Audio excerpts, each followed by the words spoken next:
오늘 함께 나누실 말씀은 사도행전 18장 1절에서 10절까지의 말씀입니다. 사도행전 18장 1절에서 10절까지의 말씀입니다. 다 찾으신 줄로 알고 함께 합독하도록 하겠습니다. 그 후에 바울이 에덴을 떠나 고린도에 이르러 아굴라라 하는 본도에서 난 유대인 한 사람을 만나니 글라우디오가 모든 유대인들을 명하여 로마에서 떠나라 한 고로 그가 그 아내 브리스길라와 함께 이달리아로부터 새로 온지라. 바울이 그들에게 감해 생업이 같으므로 함께 살며 일을 하니 그 생업은 천막을 만드는 것이더라. 안식일마다 바울이 회당에서 강론하고 유대인과 헬라인을 권면하니라. 실라와 디모데가 마게도냐로부터 내려오매 바울이 하나님의 말씀에 붙잡혀 유대인들에게 예수는 그리스도라 밝히 증언하니 그들이 대적하여 비방하거늘 바울이 옷을 털면서 이르되 너희 피가 너희 머리로 돌아갈 것이요 나는 깨끗하니라. 이후에는 이방인에게로 가리라 하고 거기서 옮겨 하나님을 경외하는 디도 유스도라 하는 사람의 집에 들어가니 그 집은 회당 옆이라. 또 회당장 그리스보가 온 집안과 더불어 주를 믿으며 수많은 고린도 사람도 듣고 믿어 세례를 받더라. 밤에 주께서 환상 가운데에 바울에게 말씀하시되 두려워하지 말며 침묵하지 말고 말하라. 내가 너와 함께 있음에 어떤 사람도 너를 대적하여 해롭게 할 자가 없을 것이니 이는 이 성중에 내 백성이 맞음이라 하시더라. 아멘. 사도행전에 나타난 바울은 예수 그리스도의 복음을 전하는 자로 등장합니다. 여러 지역을 다니면서 회당과 공공장소에서 유대인들과 이방인들에게 예수 그리스도의 그 복음을 전하며 또 교회를 세우는 일들을 하게 됩니다. 바울의 1차, 2차, 3차 이 전도 여정은 전체적으로 보면은 많은 열매가 맺힌 것처럼 보입니다.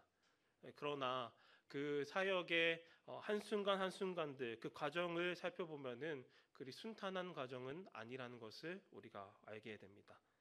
당시의 교통은 매우 불편했고 바울은 대부분의 지역을 도보로 이동해야 했었습니다. 먼 거리를 계속 걸어서 이동을 한 것입니다. 위험한 도로 환경, 도적의 위협과 바다에서 항해하다가 사고를 겪기도 하고 이런 전도 여행 중에 많은 어려움들을 겪는 사도 바울이었습니다. 그럼에도 불구하고 사도 바울은 복음을 들고 계속해서 이 전도와 선교의 사역을 계속해서 감당하는 것입니다. 그런데 바울이 복음을 전할 때마다 이 복음에 대한 열매들, 복음이 항상 받아들여졌던 것도 아닙니다.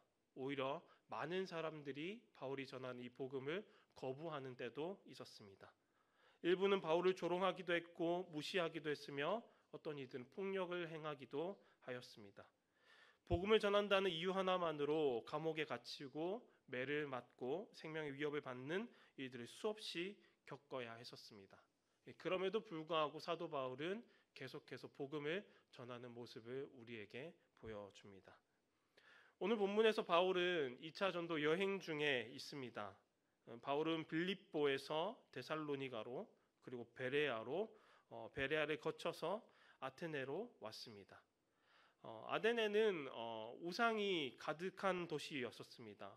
바울은 그곳 아레오바고 광장에서 복음을 전했는데 대부분 사람들이 바울이 전하는 이 복음을 들으면서 비웃었었습니다. 그리고 끝내 이 바울의 복음을 받아들이지 않는 상황까지 간 것입니다.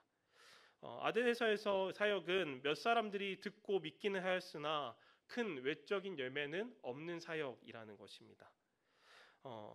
아테네에 도착했을 때 바울의 마음이 어떠했는지 이렇게 바울이 표현하고 있더라고요. 사도행전 17장 16절입니다. 바울이 아테네에서 그들을 기다리다가 그 성에 우상이 가득한 것을 보고 마음에 격분하여. 제가 20대 초반에 인도에 선교를 하게 된 경험이 있습니다. 인도에는 사람과 가축 그리고 다양한 신들로 가득한 나라였었습니다. 인도에 도착하자마자 짐도 풀지 않고 이틀을 산골 마을을 찾아다니면서 그곳에서 복음을 전하는 사역을 했었는데 그렇게 바쁘게 이틀간 사역을 하고 다시 베이스 캠프로 돌아왔을 때에 그 비교적 베이스 캠프는 비교적 큰 마을에 있었습니다. 그래서 시간의 여유가 있어서 그 마을을 조금씩 돌아다녔었는데 그 집집마다 이런 문양들이 있더라고요. 사진을 잠깐 보시면은요. 이런 정교하고 그리고 정성을 들여서 그린 이런 그림들이 있더라고요. 집 앞마다. 알아보니까 이게 콜람, 랑골리라고 불리는 그런 문양인데요. 이걸 그린 이유가 신들이 땅으로 내려올 때 발을 디디는 받침대로 사용하라라고 그렇게 그려 놓는 것이더라고요. 날마다 집안의 무사 안녕을 기원하면서 그 집의 여인들이 매일 새벽마다 정성을 들여서 그림을 그린다라고 합니다. 그런데 이 그림이 집집마다 그려져 있습니다. 이 그림을 보면서 제 마음에 복음을 알지 못하는 그들을 향한 안타까운 마음이 올라오는 그런 경험들이 있었습니다. 이처럼 방금 읽은 이 바울의 마음에 격분하여라는 이 표현은 단순히 분노가 아닐 것입니다. 복음을 전해야 되겠다라는, 복음을 알지 못하는 그들에게 복음을 전해야 되겠다라는 그 책임감에서 마음이 아마 격동하였던 것 같습니다. 바울은 아테네 거리에서 수많은 우상 숭배 현장을 목격하면서 이곳이 하나님의 말씀으로부터 많이 떨어져 있구나, 멀리 있구나라는 것을 보는 것입니다. 사람들을 속이고 사망으로 끌고 가는 그 우상들에 대한 분노와 함께 그들을 영원한 생명이신 하나님께로 인도하여야 되겠다라는 마음이 동시에 일어나는 것입니다. 절망적인 상황이지만 바울에게는 선교에 대한 불같은 마음이 일어납니다. 우상 숭배로 가득한 이 지역에 복음을 전해야 되겠다. 이 땅을 복음의 도성으로 만들어야 되겠다라는 열정이 불타오릅니다. 열심히 전도하고 많은 사람들에게 설교도 합니다. 그러나 놀라운 일은 일어나지 않습니다. 그의 마음에 이런 생각이 들었지 않겠습니까? 나는 여기까지인가? 내 능력은 한계에 다다른 것은 아닌가? 상황을 보며 인간적인 연약함과 자신의 한계를 깊이 느꼈을 수도 있습니다. 무슨 이유에서인지는 모르지만 바울은 선교지를 옮기는 결정을 합니다. 오늘 본문 1절인데요. 그 후에 바울이 아덴을 떠나 고린도에 이르러. 바로 아덴을 떠나 바울이 도착한 곳이 고린도입니다. 바울이 왜 이 고린도라는 지역을 다음 선교지로 선택했는지는 이유는 알 수 없습니다. 그러나 고린도의 상황이 아덴보다 더 나은 상황이 아니라는 것은 확실합니다. 고린도의 인구는 당시에 약 한 10만 명에서 20만 명 정도 되는 많은 인구의 상업 중심지였다고 합니다. 그 중에 상당수가 노예로 구성된 것으로 알려져 있고 사람이 많고 상업이 발달한 곳에는 자연스럽게 우상 숭배가 발전합니다. 그래서 고고학적인 자료에 의하면은 고린도에는 최소 12개의 신전이 있었고 이 신전과 주변에는 매춘이 활발하게 이루어졌다라고 합니다. 이러한 상황 때문에 고린도는 부도덕한 도시라는 소문이 자자했었습니다. 당시 사람들은 성적인 부정을 저지르는 상황을 일컬을 때에 고린도 같다라는 그런 표현들도 사용했었습니다. 그만큼 고린도는 타락함과 문란함의 대표적인 도시로 유명했었습니다. 고린도는 아덴보다 더 좋은 환경이 아닌 선교지로서 매우 험난한 복음의 불모지였던 것입니다.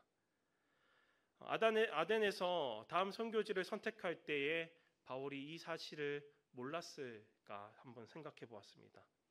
바울은 분명히 이 고린도의 상황이 아덴보다 더 좋지 못한 상황이라는 것을 알았을 것입니다. 고린도로 가면 더 많은 어려움과 더 많은 거절과 더 많은 비난을 당할 것을 예측했을 것입니다. 그럼에도 불구하고 바울이 이 고린도를 다음 선교지로 선택한 이유가 무엇일까라는 질문을 하게 됩니다. 아마 이런 마음으로 고린도를 택하였다고 생각해 봅니다. 복음은 사망을 향하여 거리낌 없이 달려가는 죄인들에게 가장 필요한 것이다. 그러니 그곳에서 내가 복음을 전해야 되겠다. 바울 자신의 감정과 자신의 한계와 자신의 능력과 상관없이 그곳에 복음이 필요하면은 내가 가겠다라는 그런 다짐으로 바울이 갔을 것 같습니다. 음란하고 타락한 그곳에 예수 그리스도가 필요하기 때문에 바울은 간 것입니다. 저주받은 그곳에 하나님의 말씀이 필요하기 때문에 바울은 그곳에 간 것입니다. 사도 바울의 그 사역의 목적이 성공적인 사역이었다면은 고린도가 아닌 복음을 마땅히 받아들일 만한 그 도시에 유력한 곳으로 향하였을 것입니다. 그러나 바울에게 있어서 선교하는 이유는 사역의 성공이 아닌 복음 자체가 자신의 목적이었기 때문에 고린도를 택한 것입니다. 성도 여러분, 복음은 성공 가능성을 계산하여 선별적으로 전하는 것이 아닙니다. 유력자들, 가능성이 있는 자들에게만 전하는 것이 복음이 아닙니다. 오히려 말씀으로부터 멀리 떨어져 있는 곳, 하나님의 은혜가 없는 전도가 이루어질 가능성이 없어 보이는 곳에 전해져야 하는 것이 바로 복음입니다. 예수님께서 공생의 기간 동안 사역을 하실 때에도 그 사역의 대상자들이 그러하였었습니다. 예수님께서는 이미 하나님을 잘 믿는 사람들을 만나신 것이 아니라 병든 자, 버림받은 자, 죄인과 세리의 집, 사마리아 여인, 가늠하다 붙잡힌 여인과 같이 가장 말씀과 먼 자들을 만나 보셨다라는 것입니다. 바울은 그 예수님의 길을 따라 걸었고 이제 저와 여러분들도 그 예수님의 길을 따라 걸어야 하는 것입니다. 우리 주변에도 고린도와 같은 곳들이 너무나도 많이 있습니다. 우리의 가정, 직장, 학교, 그리고 지역 사회에는 하나님의 말씀에서 멀어진 이들이 아직도 우리 삶 가운데 여전히 있습니다. 여러 가지 상처와 고립과 중독과 절망 속에 있는 자들이 우리 주변에도 여전히 있다라는 것입니다. 하나님 없이도 잘 사는 사람들도 더러 있습니다. 나보다 더 나은 삶을 살고 있는 자들도 있습니다. 그러나 바로 그 인생에도 복음은 필요합니다. 그들은 죽음을 향하여서 달려가고 있기 때문에 그들의 삶에 복음이 필요하다라는 것입니다. 모든 인간이 반드시 들어야 할 구원의 소식이 복음이며 무너졌던 하나님과의 관계를 회복시키는 유일한 길이 복음입니다. 그러니 그들에게 복음을 전하는 것을 우리가 멈춰서는 안 됩니다. 그렇기 때문에 저와 여러분들이 복음 전하기를 두려워하지 않으셨으면 좋겠습니다. 복음 전하는 것을 어려워하지 않으셨으면 좋겠습니다. 그리고 꿈을 꾸셨으면 좋겠습니다. 우리의 이웃, 우리의 도시, 우리의 다음 세대에게 예수 그리스도의 생명이 가득 채워지도록 그런 꿈을 꾸는 새로운 우리 교회가 되었으면 좋겠습니다. 2절과 3절 함께 살펴보길 원합니다. 한 주석가가 2절에 대한 설명을 이렇게 시작하였더라고요. 화면에 나타나는데요. 함께 읽어보면 좋겠습니다. 그가 아덴을 떠날 때 어떤 종류의 낙담을 경험했든지 상관없이 그가 고린도에 도착했을 때 고무적인 일들이 있었다. 무엇보다도 그는 아굴라와 브리스길라라는 유대인 부부를 만났다. 이 주석가의 말한 설명은 이런 의미입니다. 바울이 이 유대인 부부를 만난 것이 우연이었겠습니까? 하나님의 치밀한 계획과 역사하심인 것입니다. 바울이 아덴을 떠날 때에 어떤 종류의 낙담을 경험했든지 상관없이 하나님께서는 바울이 고린도에 도착했을 때에 전도와 선교에 다시 힘을 내도록 격려하며 용기를 북돋우는 일들을 준비하고 계셨던 것입니다. 이런 의미입니다. 하나님께서는 하나님의 일을 하는 이들에게 홀로 두시지 않는다라는 말입니다. 부족한 그대로 두시지 않으십니다. 채우시고 만나게 하시고 하나님의 위로와 능력을 경험하게 하십니다. 동력자들을 붙이시고 공동체를 그에게 붙이십니다. 이 자리에 계신 성도님들 중에서 하나님의 능력을 경험하고 싶으신 분들이 계십니까? 그렇다면 내 삶에 하나님을 끌어들이려는 줄다리기 하는 것을 포기하시기 바랍니다. 오히려 나 자신을 하나님의 일에 지금 합류시키시길 바랍니다. 우리가 하나님의 일에 동참할 때에 채우시는 하나님의 능력과 위로를 우리는 경험할 수 있기 때문입니다. 이처럼 하나님의 일에 뛰어든 바울에게 하나님께서는 브리스길라와 아굴라와 이 유대인 부부를 만나게 하셨습니다. 이 부부는 로마를 떠나서 고린도에서 장막을 만드는 일을 하면서 살아가는 사람들이었습니다. 바울이 여러 지역을 떠나서 고린도에 도착했을 때에 그의 재정적 상태는 넉넉하지 않았을 것입니다. 아덴에서의 사역은 큰 성과를 거두지 못했고 아직 바울에게 도움을 줄 수 있는 동력자인 실라와 디모데는 아직 바울에게 닿을 수 없는 상황이었습니다. 이 부부는 바울을 자신들의 집에 초대해 함께 생활하면서 이 사역을 지원하기 시작합니다. 복음의 동력자가 되어 주었다라는 것입니다. 그 당시 천막은 염소털로 된 천이나 가죽으로 만들었었는데 그 천을 다듬는 시간들이 오래 걸렸다고 합니다. 그 천과 가죽을 다듬으면서 이 부부와 바울은 함께 많은 이야기들을 나눴을 것입니다. 얼마나 많은 신앙의 대화를 했겠습니까? 그들 사이에서 얼마나 많은 믿음의 교제와 위로가 오고 갔겠습니까? 상상만 해도 그 시간들이 참 은혜되었겠다라는 그런 생각을 해봅니다. 왜냐하면은 바울이 순장이 되어서 우리 가정 가운데에 신방을 왔기 때문입니다. 순모임이 날마다 우리 집안에서 이루어지고 있는 상황입니다. 일하는 순간에도, 밥을 먹는 순간에도, 잠드는 순간에도, 예수 그리스도를 만나게 된 순간부터 지금까지 복음을 전하는 사역들 속에 경험한 은혜들이 풍성하게 그 가정 가운데에 나눠지기 시작한 것입니다. 자신이 받은 은혜를 돌아보면서 지금까지 인도하신 하나님을 기억하는 것, 받은 복을 세워보는 것, 그 시간들이 바울에게 얼마나 행복한 시간들이었겠습니까?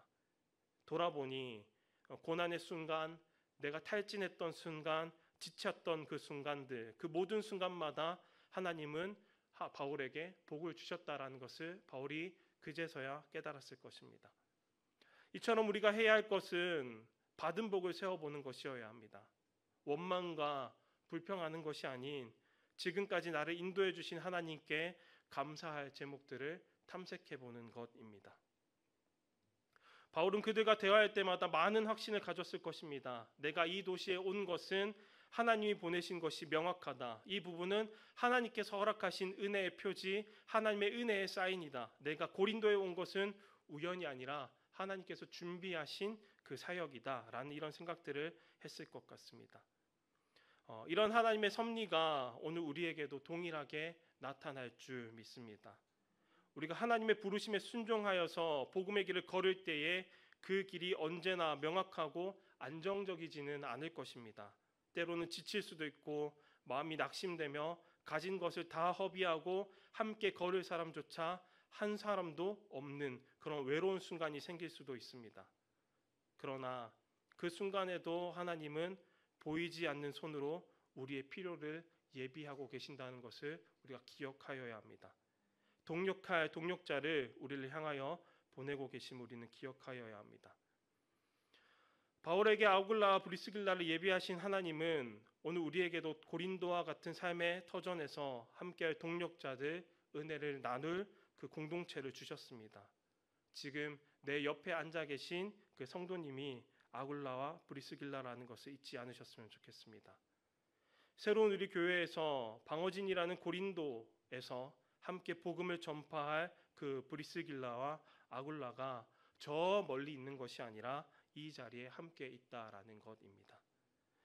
이 말씀을 준비하면서 이런 생각도 들더라고요. 내가 바울과 같은 사람이 되지 못한다면 브리스길라와 아굴라와 같은 가정이 되어 주어야 되겠다. 이 가정은 단순히 개인적인 행복만을 추구하는 가정이 아니었었습니다. 복음이 역사하는 작은 교회가 되었었고 이 가정은 제자 훈련의 현장이 되었었고 은혜가 재생산되는 은혜의 공장과 같이 사용되어졌습니다. 그들의 집안에서 기도와 말씀이 오가고 믿음의 고백이 나누어지며 복음을 위한 전략이 세워졌었습니다. 그리스도인들의 가정이 바로 이와 같이 세워져야 하는 것입니다. 복음이 중심된 가정, 일상 가운데에 신앙이 숨쉬어져가는 가정, 바로 이런 모습이 하나님께서 우리 가정과 교회 공동체를 통하여서 회복하길 원하시는 그런 모습인 줄 믿습니다. 바울과 이 부부는 장막을 만들면서 동시에 복음을 전합니다. 그의 손은 일을 하고 있지만 그의 입은 복음을 나눕니다. 그들의 하루는 생계를 위한 노동과 복음을 위한 헌신이 분리되는 것이 아니라 함께 이루어져 가고 있는 것입니다. 때로 우리는 사역을 교회 프로그램 속에서 찾으려고 합니다. 그러나 하나님 나라의 일은 우리의 직장과 가정과 식탁과 작업대와 출근길과 퇴근길을 구분하지 않고 계속해서 이루어져야 하는 것입니다. 바울은 훗날 로마서 16장에서 이 부분을 이렇게 칭찬하고 있는데요. 제가 읽어드리도록 하겠습니다. 너희는 그리스도 예수 안에서 나의 동력자들인 브리스길라와 아굴라에게 문안하라. 그들은 내 목숨을 위하여 자기들의 목까지도 내놓았나니 나뿐 아니라 이방인의 모든 교회도 그들에게 감사하느니라. 오늘 저와 여러분들의 삶도 이 부부와 같이 그렇게 사용되었으면 좋겠습니다. 우리가 기꺼이 내 삶을 열어서 복음을 위하여 내어드릴 때에 하나님께서 우리를 향하여서 이렇게 칭찬하며 말씀하시지 않겠습니까? 너는 나의 동력자들이라. 너의 섬김으로 말미암아 교회가 세워졌고 복음이 자라났으며 많은 삶의 구원이 전해졌다. 그러니 내가 고맙다라고 우리에게 말씀하시지 않겠습니까? 성도 여러분, 하나님께 기억되고 충성된 자로 불리는 것, 그것이 우리 삶의 가장 큰 영광일 것입니다. 성도님들의 삶이 복음이 중심이 되는 삶이 되시기를 간절히 소망합니다. 예전에 권사님들의 대화 중에 이런 말씀이 오고 가는 것을 기억합니다. 어떤 대화였냐면요, 동구 땅에는 발전이 없다. 공감하시는가요? 동구에는 지원해주지 않는다. 동구는 낙후된 곳이다. 외국인 근로자들이 너무 많다. 청년들이 다 떠나가는 그런 지역이다. 사실 조금이라도 아니라고 말씀드리고 싶어서 열심히 네이버를 검색해 보았는데 그 말이 틀린 말이 아니더라고요. 실질적으로 작년에 1월부터 6월 중에 2,717명이 울산을 떠나갔었습니다. 그리고 올해 1월부터 6월까지에 3,610명이 울산을 떠났더라고요. 모두가 한 목소리로 울산은 망해간다. 울산은 희망이 없다. 울산은 살기 어려운 땅이다 라고 말합니다. 그러나 복음을 가진 자들은 서로 다른 관점을 가진 자들임을 기억하셨으면 좋겠습니다. 동구는 복된 땅입니다. 방어진은 복된 땅입니다. 왜 그렇습니까? 하나님이 계시기 때문에 이 땅은 복된 땅인 것입니다. 하나님이 통치하시기 때문에 이 땅은 복된 땅입니다. 오늘 본문 9절에서 10절에서 10절까지 하나님께서 뭐라고 말씀하십니까? 밤에 주께서 환상 가운데 바울에게 말씀하시되 두려워하지 말며 침묵하지 말고 말하라. 내가 너와 함께 있음에 어떤 사람도 너를 대적하여 해롭게 할 자가 없을 것이니 이는 이 성중에 내 백성이 많음이라 하시더라. 이는 이 성중에 내 백성이 많음이라.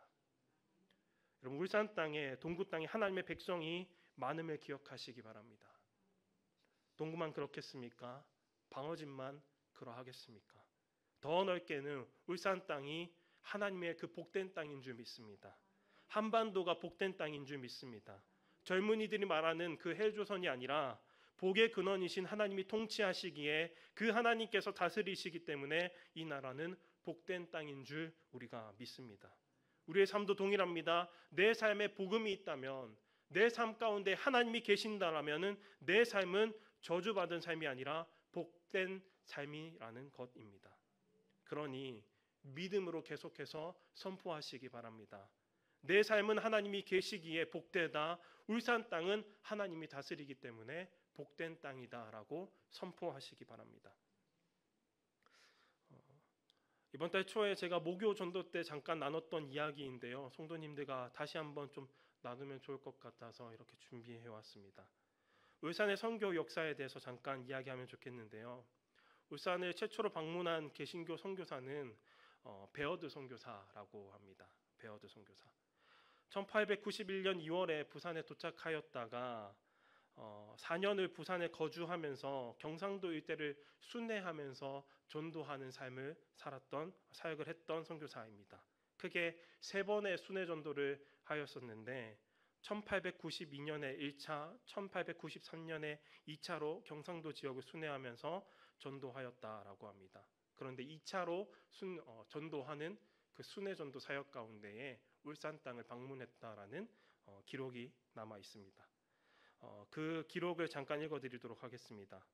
5월 18일 목요일 울산, 대구에서 170리, 부산에서 140리 떨어진 곳에 와 있다. 경주를 떠나기 직전에 많은 책들을 판매하였다. 어제 오전에 경주를 떠나 80리 길을 왔다. 이곳은 아름답고 사람도 많다. 언덕 위에 자리 잡고 있는 해군기지 자병령을 통과했다. 베어드 선교사가 이렇게 2차 순회 전도 사역을 감당하는 때에 베어드 선교사를 함께 동역했던 한국인이 있다라고 합니다. 그 사람은 서상윤과 서경조인데 우리나라 최초의 교회인 소래교회를 세운 사람들입니다.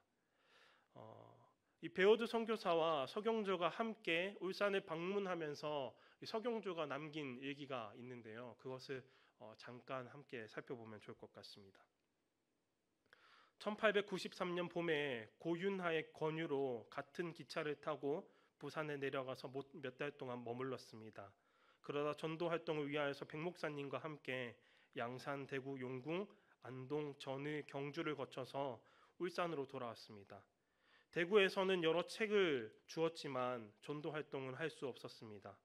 지명은 알 수 없지만 부산에서 간절히 찾던 한 사람을 만나니 그 이름은 김기원이었습니다. 병세가 위중한 것을 보고 위로해드리고 아쉬운 마음으로 떠났었습니다. 상주에서 4일에서 5일 머물며 전도 활동을 했는데 하루는 향교에 가서 담대하게 전도를 하고 덕혜 입문이라는 책 한 권을 주었었습니다. 그런데 다음 날 다시 가져와서 잘 읽었다라고 하며 돌려주고 갔습니다. 경주에서 4일에서 5일간 머물렀는데 전도 활동은 잘 할 수 없었고 구경꾼들의 욕설과 관리들의 놀림만 받고 돌아왔습니다. 돌아온 후로는 갑자기 집으로 가고 싶은 마음이 들었고 회심할 수 없는 상황이었습니다. 서경조의 얘기를 살펴보니까요, 울산 근교 지역을 순회 선교하면서 복음을 열심히 전한 모습을 보게 됩니다. 누군가에게는 복음이 담겨 있는 소책자를 나눠주면서 복음을 전합니다. 누군가에게는 복음을 이야기합니다. 누군가에게는 병에 들린 자에게 위로의 말씀을 전합니다. 그런데 성공에 대한 내용보다 실패에 대한 내용이 가득 차 있는 것이 서경조의 일기더라고요. 전도 활동을 금지당하고 전도지를 돌려받고 구경꾼들이 몰려와서 욕을 하고 놀림을 받습니다. 백방으로 노력하였지만 어떠한 회심도 일어나지 않고 이러한 일들로 나는 집에 돌아가고 싶습니다라고 진실된 마음으로 고백하고 있는 것이 서경조의 일기입니다. 그러나 선교학 학자들은 울산 땅의 복음을 전한 평가는 다른 어떤 지역보다도 더 잘 이루어져서 복음의 씨앗이 성공적으로 뿌려진 땅이라고 평가한다라는 것입니다. 베어드 선교사가 울산을 방문한 해가 1893년 5월이고 울산의 최초 교회인 병령교회가 세워진 때가 1895년 1월입니다. 쉽게 말해서 1년 8개월 만에 그 잠시 잠깐 방문했던 울산 땅에 잠시 잠깐 복음을 전했던 그 일이 1년 8개월 만에 열매를 교회가 세워지는 것으로 맺혀진 것입니다. 그들에게 울산은 부산으로 돌아가기 위하여서 잠시 거쳐간 곳입니다. 그 잠시 잠깐의 순간에 포기하는 마음을 가지고 맥없이 울산 땅 가운데 복음을 전했는데 그 땅 가운데 복음이 뿌려지고 그 열매가 맺혀졌다라는 것입니다. 우리의 역사를 살펴보는 것과 같이 이처럼 울산 땅은 하나님께서 일하시기 때문에 복된 땅이라는 것입니다. 말씀을 마치고자 합니다. 성도 여러분, 바울은 고린도에서 두려움과 낙심을 경험했지만 그 가운데 찾아오신 주님의 음성으로 인하여서 다시 용기를 얻고 사역을 완수하기 시작합니다. 오늘 우리에게도 주님은 동일하게 말씀하고 계십니다. 두려워하지 말라, 내가 너와 함께 있음이라. 이 성중에 내 백성이 많음이라. 하나님께서 이제 우리 울산 땅을, 우리의 삶을 역전시키실 것입니다. 하나님께서 이제 일하실 것입니다. 하나님께서 이제 우리 가운데 새 일을 나타내실 것입니다. 이 말씀에 힘입어서 우리가 살아가는 이 시대 속에서 복음을 담대히 전하며 하나님이 예비하신 백성을 주께로 인도하는 브리스길라와 아굴라 같은 성도님들이 되시기를 간절히 소망합니다.